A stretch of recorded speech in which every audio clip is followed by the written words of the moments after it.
States, where agriculture has remained an important aspect of any economy, climate change and clashes between herdsmen and farmers and the activities of Boko Haram sect have added to food security challenges in the polity. In light of this, religious leaders have been challenged to join other voices on how to mitigate climate change, which results in food insecurity in the country.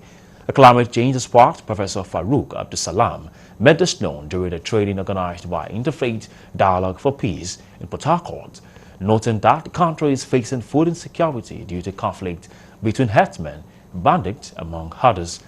Professor Farouk called on government at all levels to take the issues of climate change seriously.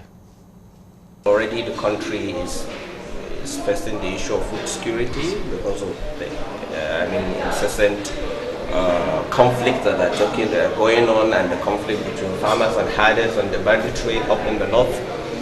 And then on top of that, if you have climate change, which will induce crisis of food and water, and that would be disastrous. So what we're trying to do is to expose these religious leaders to understand the dynamics between these two, how climate change will impact food security. Some religious leaders at the training says issues of climate change is beyond human comprehension, assuring that religious leaders will continue to create awareness. The message is to appeal to government at all levels with all their agencies to be able to stop the flaring of gas. The product is our own, the oil is our own. The companies, it is government that will give them license. Federal government give them license, and state government give them permission to do what they ought to do.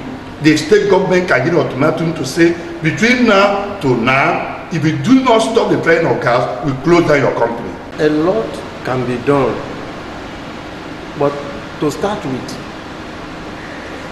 the government, or let me say governments at all levels, so first of all, as we say, stand up, tie their power well, and look at the issue of climate change with a view, with our overriding view to mitigating the effects of climate change.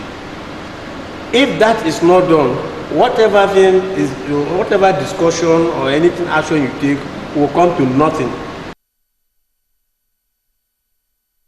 Statistics have shown that there may be severe food challenges waiting to happen in Nigeria if urgent action is not taken to reduce the obstacles facing the agriculture industry in Nigeria.